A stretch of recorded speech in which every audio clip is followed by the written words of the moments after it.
went to Atlanta, Georgia, in the United States. I slept in a house, the name of the family withheld for at least diplomacy reasons. Where I slept in Atlanta, the family I went, that hosted me in Atlanta, I went for an event. That same family, the mother of the house said something to me that struck me. He said that the day Father Ebuka came for crusade in Atlanta, that same room I slept was the room he slept. The bed was there. And he said that what struck him is that Father Ebuka never slept on the bed throughout his that Edo was in a bed or he never slept on that bed. He was sleeping on the ground. As a seminarian in Bigad, I encountered Fadu Bene. Fadu Bene is from Enugu. More than a secret for Mbaka that he's always sleeping in the chapel. No, chapel. Father Izo Raphael, the chancellor of Nwebe Diocese, is a very good classmate. They were prayer partner all the way from senior seminary. He said the same thing. That the genuineness Father Mbaka, at times he was even going there. The current chancellor of Nwebe Diocese. No, I'm just trying to cite some example. This sacrifice Father Mbaka made, nobody heard it. The time I was a seminarian, I encountered another person another monk in a home monastery who said something that Father Mbaka goes to Stations of the Cross in a home monastery privately with his knees. He said he can even go do it for like 18 hours. Throughout the day he will not eat. He can stay 3 hours in one station saying, okay, another message direct from God. By this time tomorrow, Abacha will be no more. Okude and adoration will say to us, now, Father Bemonso, on the other hand, I have lived with him. When the first day I encountered him, he told me his stories of what he passed through. To the extent that assassins are waited in front of his door to shoot him because he was busy snatching many occult people away from occultism and Father Bemonso goes into the desert to go and lavish his life there. He has never used his mouth to say it. It's not that people will not see you. People will talk. But people are the ones who are supposed to talk. Why am I saying all this? I just want to appreciate Father Bemonso, Father Manuel Obimma, who his charity and Mandoro Solono, Mandona Akosala, poor people, Mando Merife, Mo and the day he gave me 10 million naira, he did not print it on a check to display. So yes, sir. He gave more than they come. He had to make a so what do I have to do for him? So many Catholic priests. When I was flying back from the United States in the plane, I met Father George Ademike, one of the secretaries in the Sonivan Amen on Nature Archdiocese. He went for a conference in Michigan. He flew through Chicago. I flew through Houston. We met in Frankfurt. So we flew together down to Lagos. So we got talking inside the plane. He said that Bishop Ayo Maria Atoyebi of the blessed memory, in the year 2000, during every charismatic in this nation, we know this story. He was ministering the charismatic conference because Archbishop Bilingo was to come. He did not come then. Bishop Atoyebi took over. And the theme was Jesus the healer, the healing power of Jesus in the blessed, or something like that. He said they now assemble the sick people, the lame, so Father George Ademike is not even into charismatic ministry or academic, he's a dogmatician or Rome. So, but he went to that conference, he had been a charismatic maybe in the seminary. He said before him for the first time, he saw healing direct. That Bishop Ayo Maria was just preaching, and a man who was lame in the wheelchair shouted, and he himself has said that what made him to tell this story, I remember that He himself shouted and screamed. His head wanted to blow. I knew that he was under anointing. Why am I saying all these things? The work of God, when God, our Lord Jesus Christ, feeling doing things, he does not come to proclaim it by himself. Yes. At times he said, tell no one. The reason why I beg Father Mbaka, I beg apology on his, I said, Father, Harawa, all the insult and humiliation. Ihe mara ndị a afunuro mbasi Father Mbaka bịa na-ekwu etu osi how many days honor all this one no jere ha tu osi ebu ọnụ ma etu osi eme ihe, but everybody knows him that knows Mbaka does not eat. So when I see these ministries sprouting here, especially ndị ụka Ebuka Obi, mmadụ jiri aka ya na-eto onwe ya, ihe njekwu ya to justify the reason why Father Mbaka had to raise the matter again, to redirect the mind of our people, because somebody maybe he wasn't even seeing all those things. Because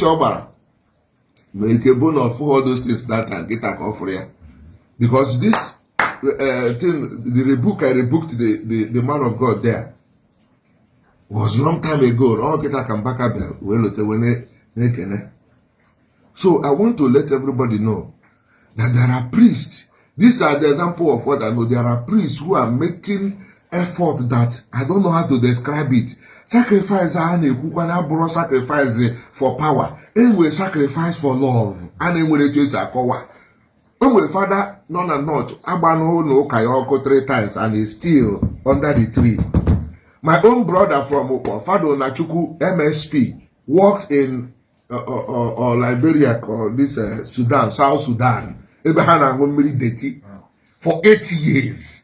You know how this man, AK-47, is my own brother. I met him. He's now in the United States. He's one of those that came to the parish where I was working this time and picked me up. We went around. He told me his story. He shared some of the pictures. South Sudan. Come and see the number of people he was baptizing. Jesus Christ. They were all naked. They have no clothes. Father has to go and beg. The MSP congregation has to solicit for fund in other places in order to clothe those people. I mean, if you see the number, and when the father nurture in interior villages where there is no light, where there is no road, the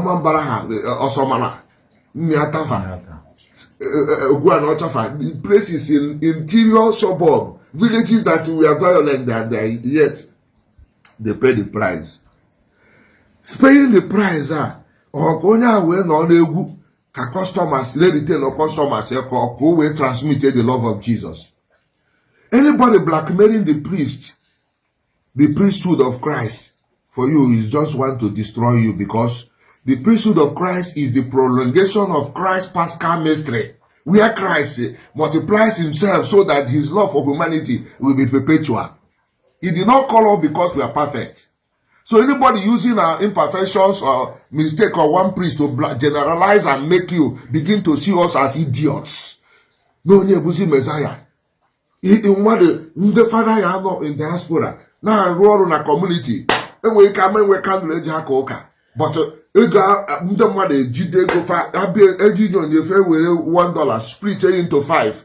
Picture 3 and offering. That's one of my mentor. I don't want to call his name. In the United States of America, one of the big priests in anointed. The day I went to this priest, I don't want to call his name, but those who know him. The day I went to America, I went to New Jersey, I went to the preaching of this priest was exhuming power, was exhuming glory, was exhuming anointing. And here some people will not recognize that because they are wickedly bent on forcing the priesthood the priest to go out of himself, dehumanize himself, turn his head upside down and do extraordinary things. But our way, the ways of God is a very simple way. Our God does not dwell. Even in the Bible, the very simple, born in a manger, it was not complicated. And yet the king still came there. The Catholic Church does a very simple liturgy that demonstrates faith, and it is Christ ministering. For us that have special charism in the charismatic ministry, we are just there for charismatic, that is to display gift in order to win souls, back to do the original things the way it's supposed to be done. This revolution that is going on, it will not work.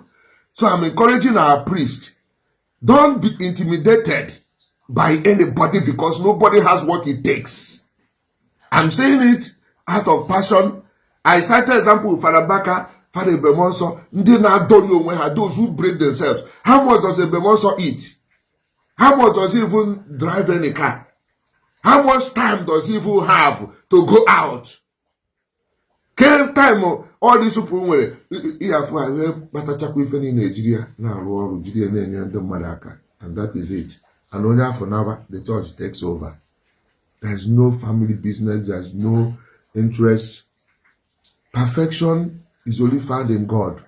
As from the mother, I'm here in Perry. All of us, the Bible says all are sinners first. But if anybody comes to claim perfection, no more impeccability, not by his strength, God will prevail. Where the scripture says, by his strength shall no man prevail, by his holiness and all that. Be very, very careful. Such a person is dangerous. And I'm a Christy, no na Lagos Diocese, there is a disclaimer say onye na-eje ba na-eje at the risk of the authentic caliphate, but people don't want to hear it.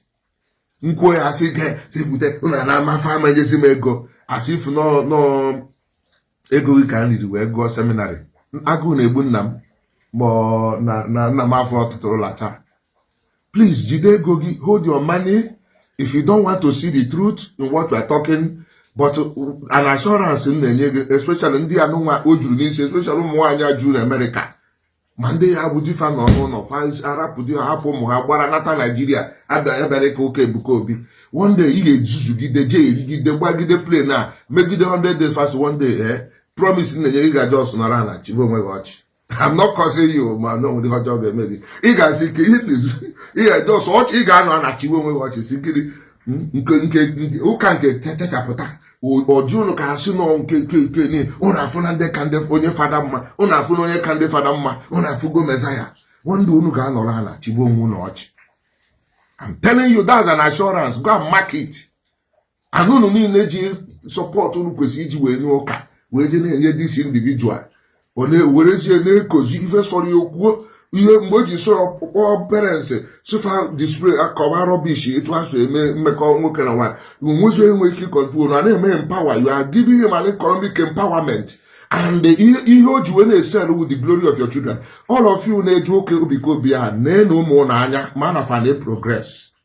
And then none of my forum can Ebuka Obi. I made it announcement there. When you hear Melatara Kono when testimony Jenny Kaoke Ebuka Obi ono Kasiaya. One no more na anya no need be America and other places. Uno ka woke Ebuka Obi advocacy. One no more na anya made too fade. And you know, but you don't want to learn. So, and make a reference back for okwu okuru. Me ife na kele fa de Bemonso. Na mbo na agba. Iji gosi na ndị fada ade alalora iji fa de Bemonso pụta okwu ba ka agụ na Anambra. Ife aka atu anya ndị amma ga na-eme. Paka agụ ndị kidnapper trechi na ọsụnụ niile ụna makwa ife unu na-ekwu na nchaụ na anya unu niile akpọnwụọ anụ ọ chara fa anya fa niile kpọnwụrụ onye amụmakwu okwu ome ife mgbe mụ na akwụkwọ mere ife agwakwara m ya. I told him osikwetu ha nsikwu mee so anyị na-ebu agha dị anya ọ bụrụ today ka anyị fight wara insurgency a na-akọwara unu ife unu age ntị ndị fada awụ the shepherds. Onye na-esi my window gbapụtasị unu na shepherd na gbaraso ya ụna na-ebuild empire na-eme real estate na kedafọ obodo kedafọ obodo anonymous ngwa akpala na-eme real estate a na-ego na-arụ hotel so obido igwe na-achị ụlọ ọchị nne nna gora na ngwa akpala amụma nne bụ makwara mama mmekwu na-eche na egwuregwu rụbane but ihe na-agwa ụnụ bụ onwere onye ji aha Kristi gwuo egwu. Ihe mma about the Holy Spirit bụ Holy Spirit of God nọrọ in a man onye afọ na-ebi ndụ dị ọcha dị asọ umeanị a na-enwere etu esi akọwa bụ ihe na accompany chastity. Any chastity that is not established of humility, that you have value for marriage, ọ bụrụ everyday na-achọ ka ịkọwara ndị mmadụ niile na-afụkwa ịkwụwa onye ahụ ọtọ isi kemgbe ị kwara iko last when last dị ume ihe niile abụrụ ihe eji mara mmụọ nsọ ụlọ izuzuzi na so ka o si etu adịgodi for now. God bless you, Father, Son, and Holy Spirit. Amen.